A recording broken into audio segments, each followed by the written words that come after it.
मुहवा मरे के आदत हवे लइकाई के हो, पीतरो के थरी आई फेंक देला खाई के हो।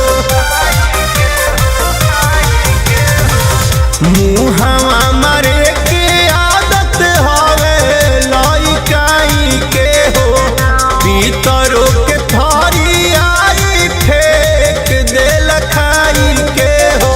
आई जाला दिल तक जेकरा पहा जेकरा पता के जेकरा प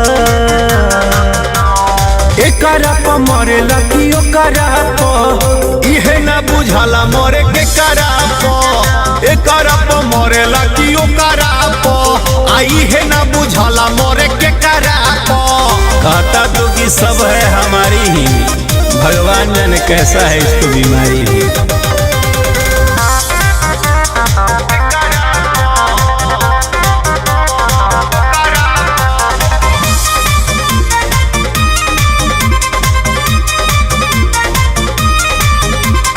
जौन मिलेली हसीना पहले बाबू बाबू कहेला, मौसम बने के बाद एको बात नहीं सहेला।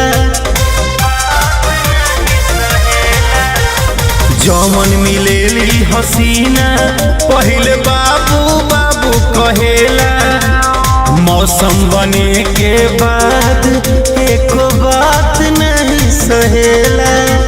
नस देला गोरे नजर जेकरा प जेकरा प जेकरा प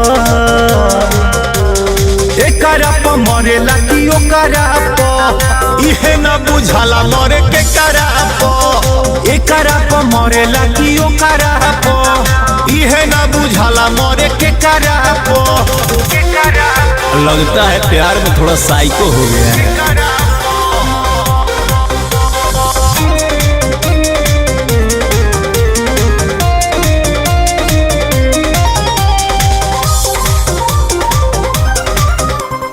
कुंदन राखे से रोजाना एकर बनत रहेला कहानी, साचो ई कतना लोगन के चूस गइल सारा जवानी।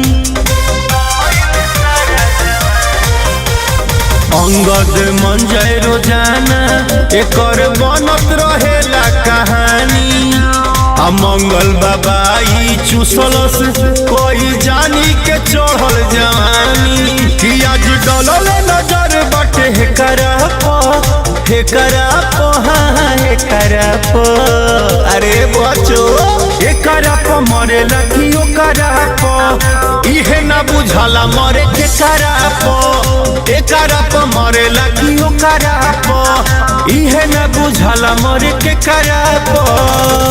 दिल और दीवार में फर्क होता है।